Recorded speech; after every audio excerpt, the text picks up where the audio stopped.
Thank you so much for that very generous introduction. Thank you all for the work that you do in this community. It's truly an honor to be joining you today.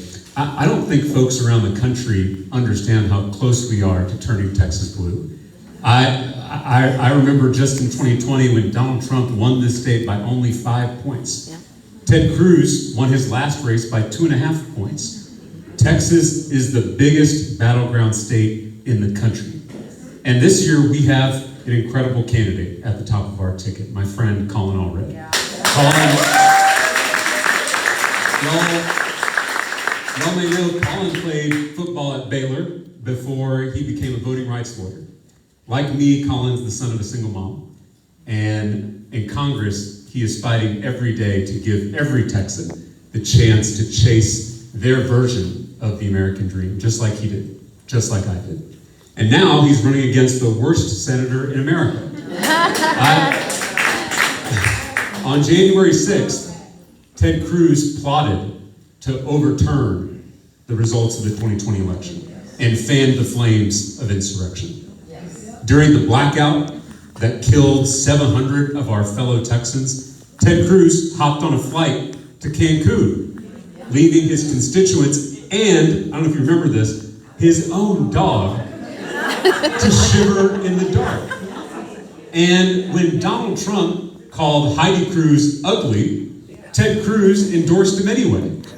If Ted Cruz will abandon his wife, his dog, and his country, what makes you think he's not going to abandon you? Ted Cruz is not fit to be our senator, but Colin Allred is. Colin Allred will never abandon Texas. And he's never going to abandon you.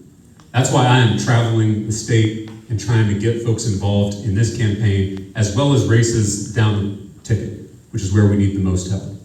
I'm confident that Colin can win in this election if y'all are on his team. Yes. And I think we can start with Ted Cruz and Greg Abbott and Dan Patrick and start to take back this state. Yes. The right-wing extremists who have taken over Texas have given our state a bad name. I'm an 8th-generation Texan. My family has been here since it was Mexico. Texans used to be known for our hospitality. Our nickname is the Friendly State. Our official state motto is friendship. The word Texas comes from the Caddo Native American word for friend. And they didn't use it to describe a friend in their own tribe. They used it to describe a friend in a different tribe. Friendship across lines of difference. Friendship amidst diversity. That's what makes Texas great. We're this big mashup of all these different people and all these different cultures. Just think about Tejano music.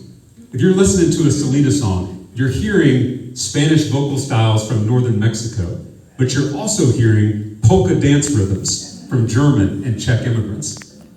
That's what makes Texas great. This uniquely Texan ability to welcome new friends and new ideas has made us one of the most exciting and innovative states in the country. We're the state that put a man on the moon.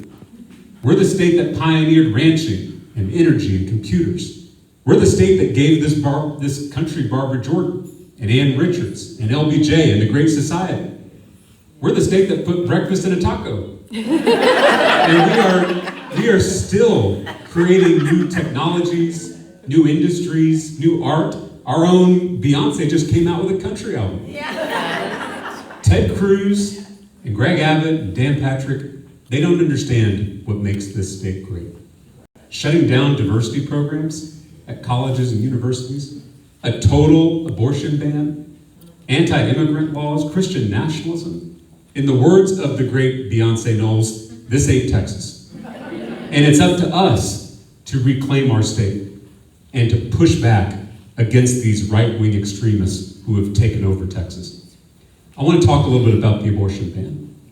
When Donald Trump overturned Roe v. Wade, Texas Republicans banned abortion, even in cases of rape and incest and threats to the mother's health. One of the most extreme abortion bans in the country. Since then, 26,000 Texas women have been forced to give birth to their rapist baby. Infant mortality, maternal mortality have spiked. Women are being told to wait in emergency room parking lots until they go into sepsis. Many of you have heard the story of Kate Cox, a pregnant woman in Dallas. Kate and her husband desperately wanted a baby, but they found out the fetus had a lethal abnormality. After 4 trips to the emergency room, Kate's doctors told her that she needed an abortion to save her life and her future fertility. But Texas Republicans forced her to continue that life-threatening pregnancy. Thankfully, Kate was able to flee to another state, but many Texas women don't have that option. This has never been about life. This has always been about controlling women. Yes.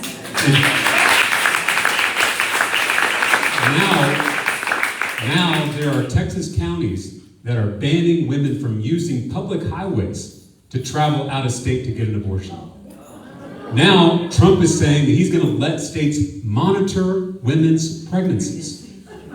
In the 21st century, in the United States of America, Republican extremism is killing women here in Texas. And now they are promising to take these deadly policies nationwide. And if they win in November, God help us.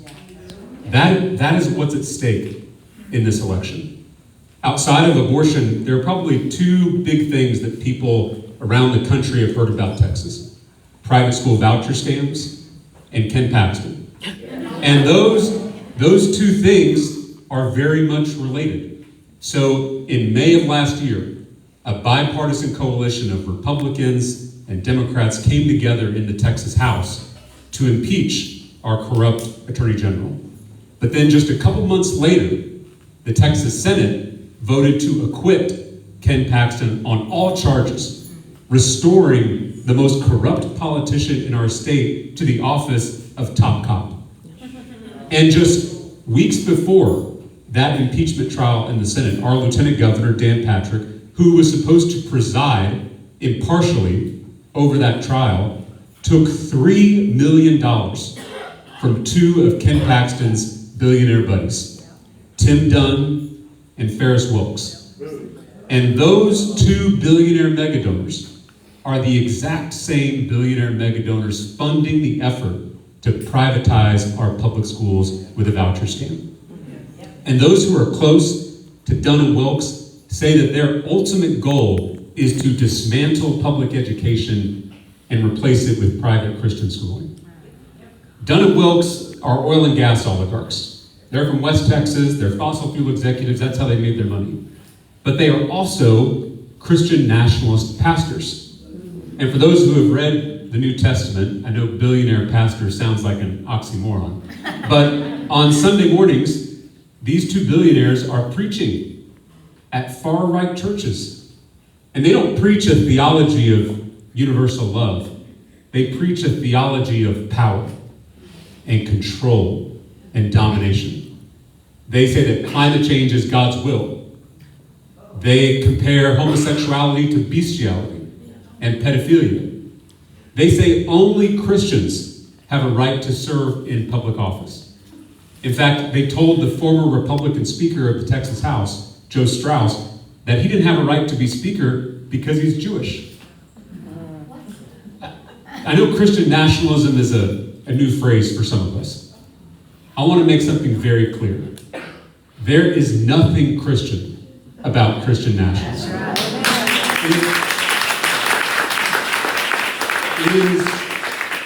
It is the worship of power. Social power, economic power, political power, in the name of Christ. And it is a betrayal of Jesus of Nazareth. Have you ever noticed that the politicians who talk the most about being a Christian who are the least Christ-like? You can't call yourself a Christian and then deny health care to the sick. You can't call yourself a Christian and vote to cut food stamps for the poor. You can't call yourself a Christian and reject the stranger seeking asylum at our southern border. You can't call yourself a Christian and destroy God's creation with greenhouse gases. And you can't call yourself a Christian and discriminate against your neighbor because of their race, gender, or sexual orientation. I know plenty of Hindus, Buddhists, Jews, Muslims, Sikhs, atheists who are more Christ-like than some of the self-proclaimed Christians serving in elected office here in Texas. But the scariest part about Tim Dunn and Ferris Wilks is not their theology. It's that they are spending their fortune turning that theology into law in the state of Texas. Every Republican state senator has taken their money. A majority of Republican House members have taken their money. And for some of these lawmakers, more than half of their total campaign contributions come from these two billionaires. But it's not just buying politicians that I'm worried about.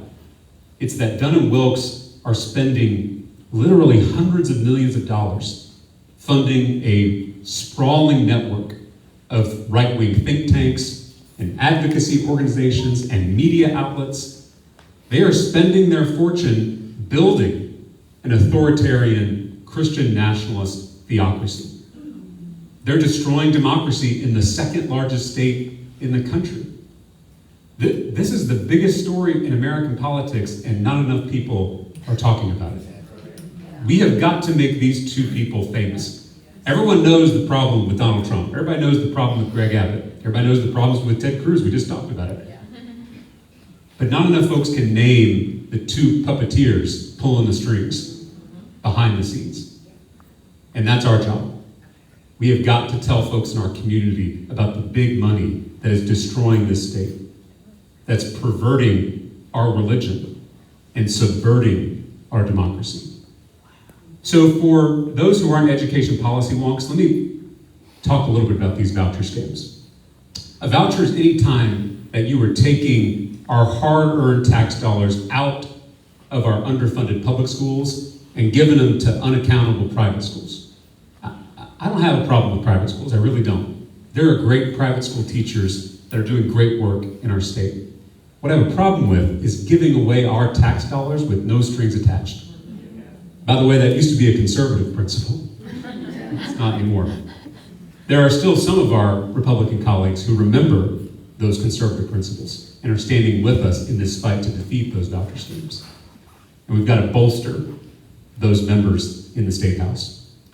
So, obviously the idea of voucher is not popular because Texans love their public schools, right? Public education is enshrined in our state's constitution. There's nothing more Texan than Friday Night Lights, right? Schools are not just academic institutions, they are community hubs. They bring us together in big cities and small towns, all across the state. Texans have been fighting back against voucher scams since the first one was proposed in 1957. That was the first time a voucher was proposed in the Texas legislature. And for the history buffs in the room, you know that was just 2 years after the Brown versus Board of Education decision came down from the Supreme Court. That first voucher scam was a deliberate attempt to resegregate public schools in this state. These voucher scams have a dark history. And every decade they've been brought up, Texans of all backgrounds, of both political parties, have stood together to defeat them. They've never passed in our state. And I'm proud to report that last year, after Greg Abbott called 4 special legislative sessions and poured millions of dollars into this effort to pass a voucher, on the Friday before Thanksgiving, Democrats and Republicans stood together in the Texas House and defeated that voucher scam. And I'm hopeful that if y'all help us, we can do that again in 2025. Even though we've got a smaller margin than we did last time, as we speak, we still have a narrow majority for public schools in our state house. And there are several seats that Democrats can pick up if we work hard at it. If we do the work, we register voters and turn them out. If we stay disciplined in our messaging. If we extend a hand to folks who maybe haven't voted Democrat in the past, but are welcome to join us in this fight to save public ed and save democracy. Because I'll tell you, you don't have a democracy if you don't have public schools. They are the cornerstone of the American experiment. And so this is an existential threat to public education. And it's an existential threat to the come up with a bunch of poll-tested slogans to try to sell the scam to people across the state. And I want to walk through a couple of them. You've heard school choice as a slogan. Sounds good, right? Ironically, these are the people who are denying choice to everyone with a uterus in our state. But they like to push school choice as a slogan. Vouchers are not school choice. In fact, it's the school's choice, because private schools can deny admission to any kid for any reason they want. They can deny admission because of your academics, because of your behavior, because your parents don't make enough money, or because you're not the right cultural fit. How can it be about choice if you can't even get admitted to that private school you want to attend? You've also heard this slogan, educational freedom. The governor has used that a lot. Private schools don't have to provide transportation to kids whose parents can't take them to school every morning. Private schools don't have to provide special education services to our most vulnerable students. And the cost of the voucher doesn't even cover the full cost of tuition at most private schools. So how can the students that I used to teach on the west side of San Antonio, how can they, even with an $8,000 voucher, afford a $30,000 a year private school? They can't. And so what ends up happening in the states that have tried this is that wealthy families who are already sending their kids to private school, they apply for the voucher, and they get $8,000 knocked off their bill. It's a coupon. It's welfare for the wealthy. It's welfare for the well-off. If a voucher passes in this state, it's going to be a massive transfer of wealth from the bottom to the top. It's going to be a giveaway to wealthy families in Dallas and in Houston and Austin, and it's going to hurt communities like this one. That is what's at stake in this debate about vouchers. The last slogan you've probably heard is a pretty powerful one: parental rights. As a former teacher, I can confirm that parents are the most important factor in a child's success. Being a parent is the most important job in the world. Being a teacher is the second most important job in the world, right? Without the teaching profession, you would have no other professions. But being a parent is the most important. And so I'm a firm believer in parental rights. But parents should know that they actually give up rights when they go to a private school. There is not the same kind of accountability, the same kind of transparency, or the same kind of democracy that you have with public school boards. So parental rights is a misleading slogan. Parental rights are enshrined in our public education system in a way that they're not in the private school setting. And I should say there are a lot of folks like me who don't have kids yet, but do pay for public schools. I own a home in Travis County, and I pay quite a bit to fund our local public schools. And I'm happy to do it, because having a thriving workforce, having a thriving democracy benefits me in the long run, even though it doesn't benefit me directly. And if we give those taxpayer dollars to private schools, those non-parent taxpayers are no longer going to have a say in what goes on in that public school district. You can't attend a public school board meeting. You can't run for the school board. That is what's going away if a private school voucher scam passes in this state. And so Texans have been fighting back since 1957. And I am optimistic that if we stick together, we can beat it again in 2025. As every lover of Friday Night Lights knows, full hearts, clear eyes, can't lose. And that applies to this fight over vouchers. The last thing I want to say before I open this up to questions or comments, there's been a lot of talk about young people not being active in this election cycle. I was elected back in 2018 as the youngest member of the Texas legislature. And I did that by knocking on thousands of doors in my community, talking directly to young people. And I kept getting this same response: I'm not interested in politics. And so finally, I decided to tell them the truth. I said, you may not be interested in politics, but politics is interested in you. You may not care about politics, but your boss cares about politics.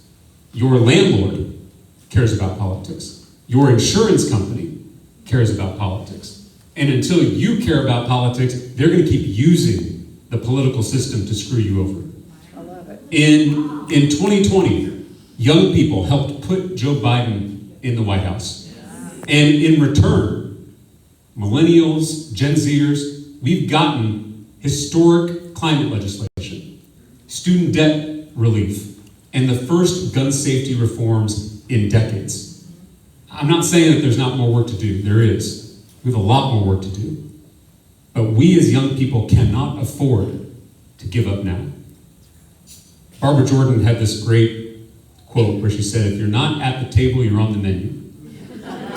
And if young people are not at the table in this election, then I promise you in 2025, we will be on the menu on a whole host of issues. And so I hope that y'all are working to get young people in this community active in the election cycle, to take ownership of this democracy of ours, because that is the only way to winning in 2024, taking the state back, and moving this great country forward. And I am hopeful, with Colin at the top of the ticket, with great candidates down ballot, and with activists like all of you in this room on a Monday in the middle of the day, that we are going to have an opportunity in this election cycle to do just that. And I'm hopeful that if we work together, we're going to be able to show the country what true Texas values are in November. I want to open